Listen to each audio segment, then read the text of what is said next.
Dios les bendiga, estimados hermanos, hermanas, amigos y personas que nos van a ver en este corto video.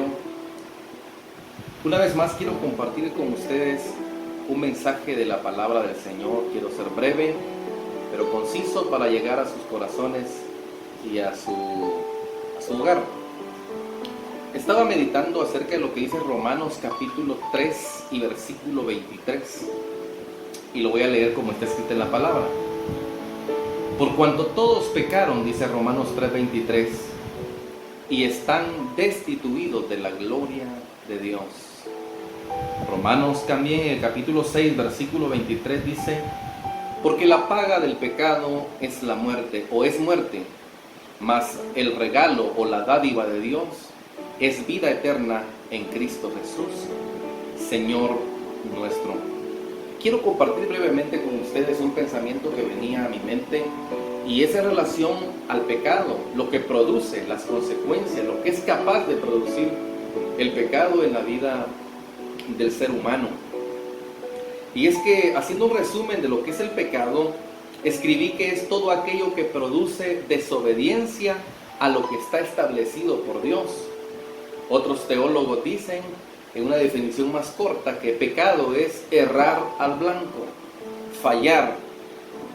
Y en la Biblia encontramos grandes personajes que, sucumbidos por el pecado, porque el pecado es atractivo, el pecado es apetecible, el pecado es deseable, y yo digo a título personal, el pecado viene a veces envuelto en papel de regalo, es muy atractivo, pero también es amarga su consecuencia. Grandes hombres de Dios como el rey David fallaron y pecaron y sufrieron consecuencias. Grandes hombres como el rey Saúl también fallaron y sucumbieron ante el pecado y acarrearon grandes consecuencias a su propia vida como a los que estaban a su alrededor, porque hay daños colaterales cuando se peca.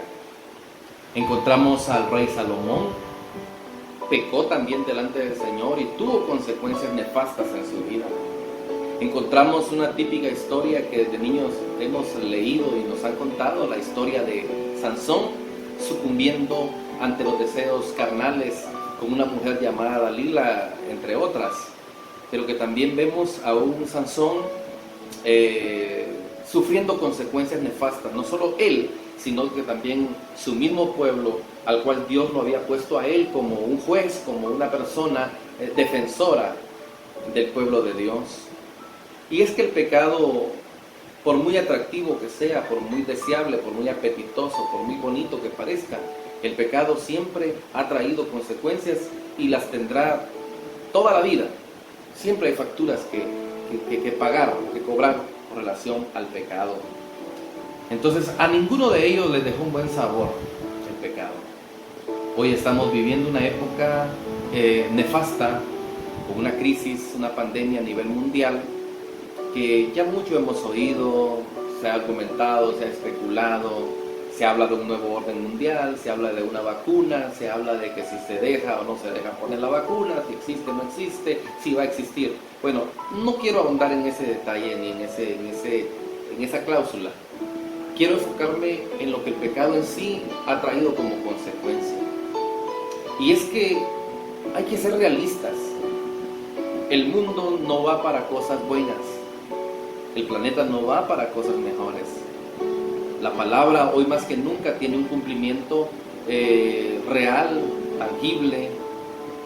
Está tan evidente como el Señor ha tomado las riendas del asunto y lo estamos viviendo más palpable. No es que se haya olvidado de nosotros el Señor está cumpliendo su palabra.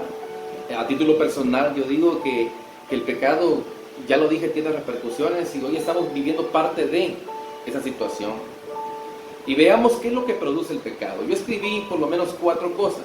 Número 1, lo que el pecado hace en el hombre en sí es que nos separa de Dios. El profeta Isaías en el capítulo 59, en su versículo 2 dice, pero vuestras iniquidades han hecho separación entre vosotros y vuestro Dios. Oiga bien eso, han hecho separación entre vosotros y vuestro Dios. Eso es lo que el profeta Isaías le dice al pueblo de Judá.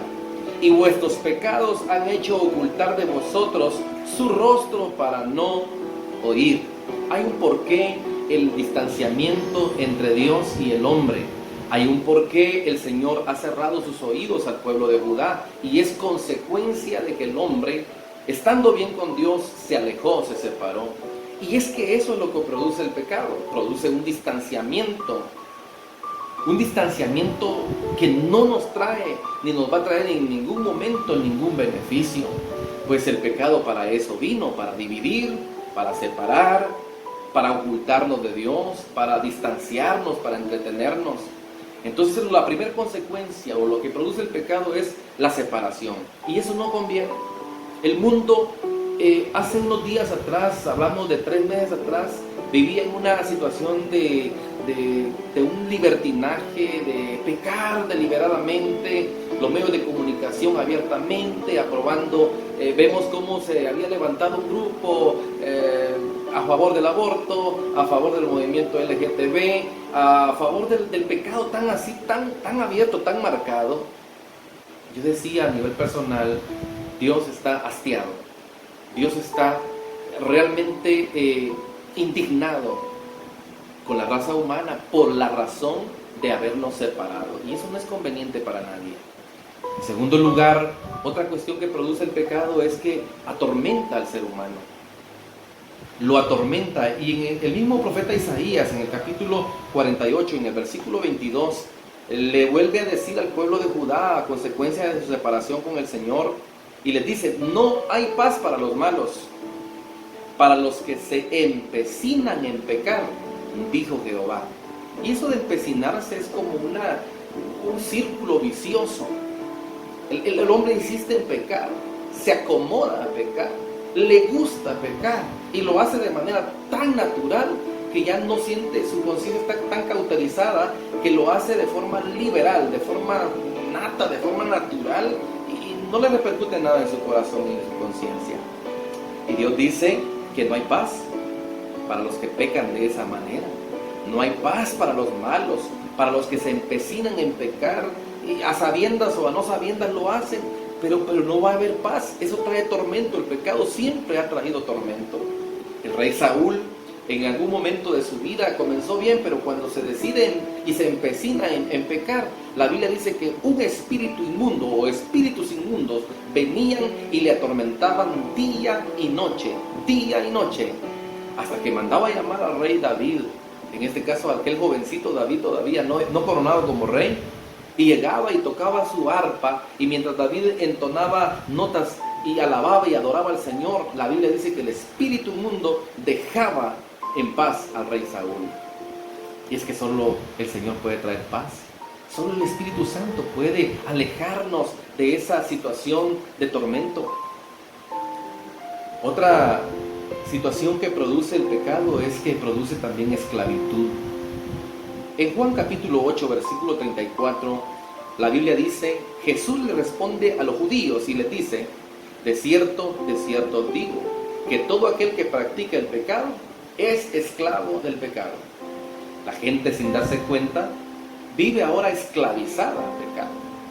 Se acostumbran, se empecinan y luego forman un hábito, una forma de vida, una forma de vivir tan natural en el pecado que se le olvidan que ahora son esclavos del pecado, porque aquel que sirve a Satanás es esclavo del pecado. Y la Biblia dice que todo el que practica el pecado es esclavo del pecado. Hay personas atadas que no pueden soltarse. Usted mira personas que uno les dice: cambie de vida, cambie de dirección, busque de Dios. Y es que yo quisiera, pero no puedo. Es porque se han acostumbrado y ahora son esclavos del pecado. ¿Cuánto has intentado tú desligarte del pecado?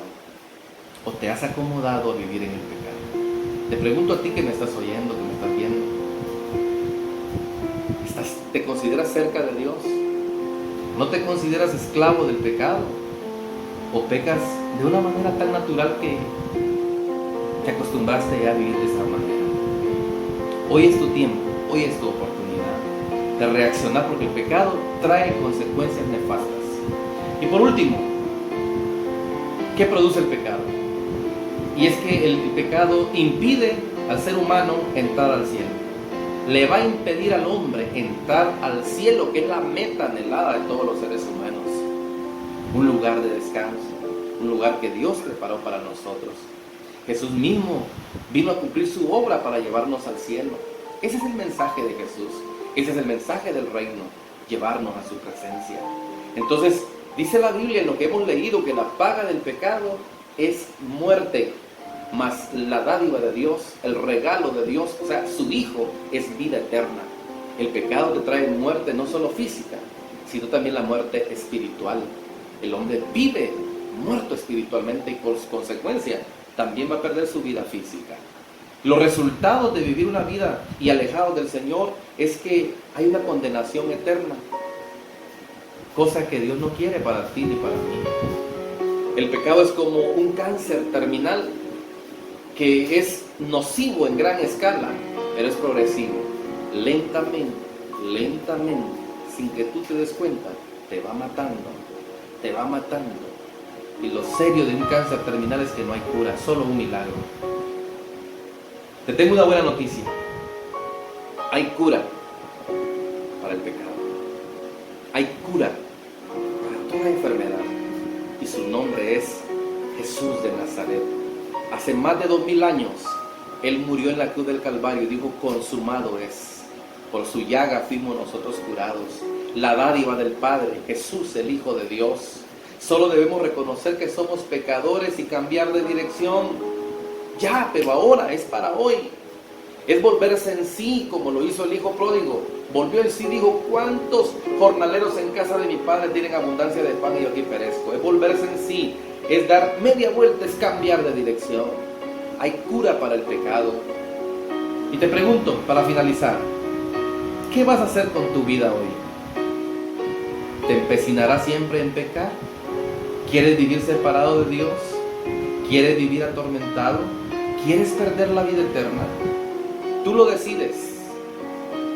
Pero también te desafío y te reto esta tarde. ¿Te atreves a cambiar de dirección? Solamente tú tienes el poder para hacerlo. Vivimos tiempos peligrosos, tiempos difíciles, donde solo la mano de Dios puede hacer efecto en nuestra vida. Dios te bendiga y espero que esta corta meditación llegue a tu casa y te digo, hay cura. La cura es Jesucristo. Dios te bendiga, Dios te guarde. Corre, arrepiéntete, busca del Señor. Y a la iglesia le digo, mantengámonos firmes, porque hoy más que nunca necesitamos estar viviendo plenamente para el Rey de Reyes y Señor de Señores. Dios te bendiga. Feliz tarde.